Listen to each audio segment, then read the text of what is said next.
In 122 AD, the Roman Emperor Hadrian built a wall across the entire width of Britain, not to keep out an army, to keep out a feeling, the feeling that the empire had limits. It stretched 73 miles from coast to coast, manned by thousands of soldiers, men who were not British, not even Roman-born, soldiers from Syria, from Spain, from North Africa, sent to the edge of the known world, to guard a line in the cold. You are one of them, and today is your last day on the wall. You wake up before dawn, not because you want to, because the wall never sleeps. The stone floor beneath you is so cold it feels alive. Your body aches in ways you have stopped noticing. You have been stationed here for 3 years. 3 years of wind that never stops. 3 years of rain that comes sideways. 3 years of watching a horizon that never changes. Back home in Syria, the sun was warm enough to feel like a hand on your back.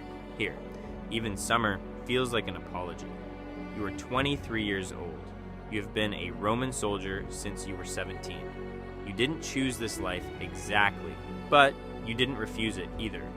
The Roman army promised something most people in the ancient world never got: a wage, a purpose, a place in the most powerful organization on earth.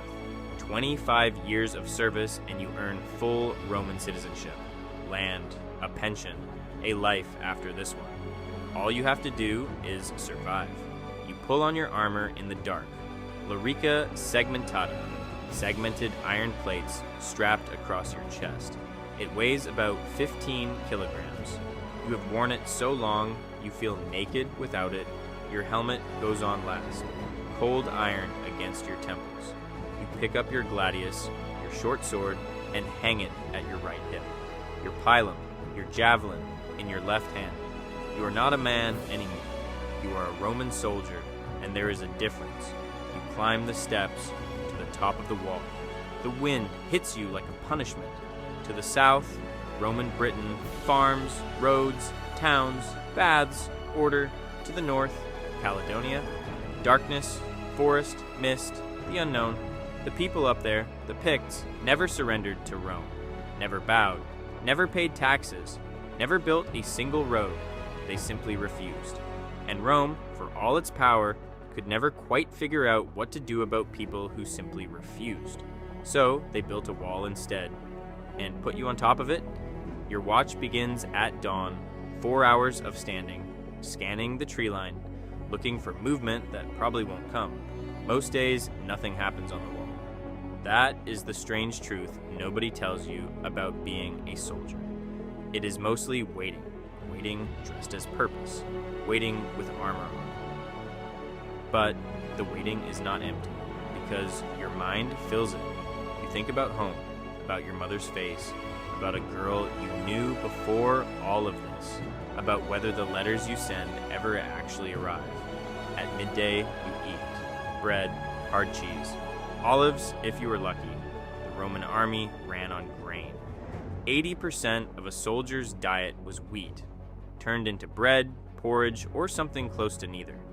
You eat standing up, facing north, always facing north, because that is the direction danger comes from, or might come from, or could come from.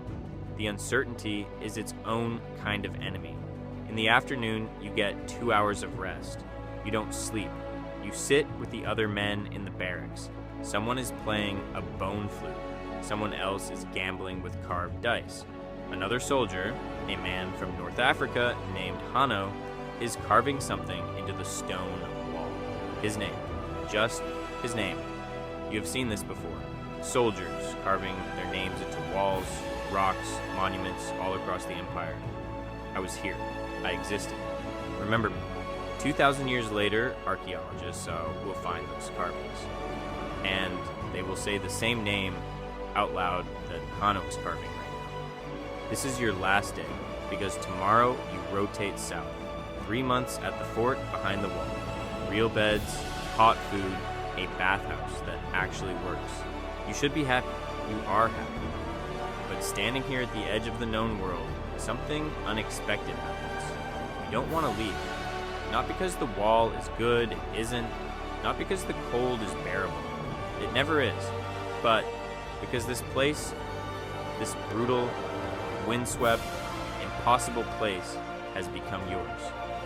You know every stone, every crack in the parapet, every face of every man who stands beside you. As the sun sets over Caledonia, something shifts in the light. For just a moment, the mist clears, and you see the land to the north the way it actually is. Not a threat, not an enemy, just land, hills and rivers and forests going on forever. Wild and free and completely indifferent to Rome. Completely indifferent to you. And standing there at the edge of the greatest empire the world has ever seen, you feel something unexpected. Not pride, not fear. Something quieter than both.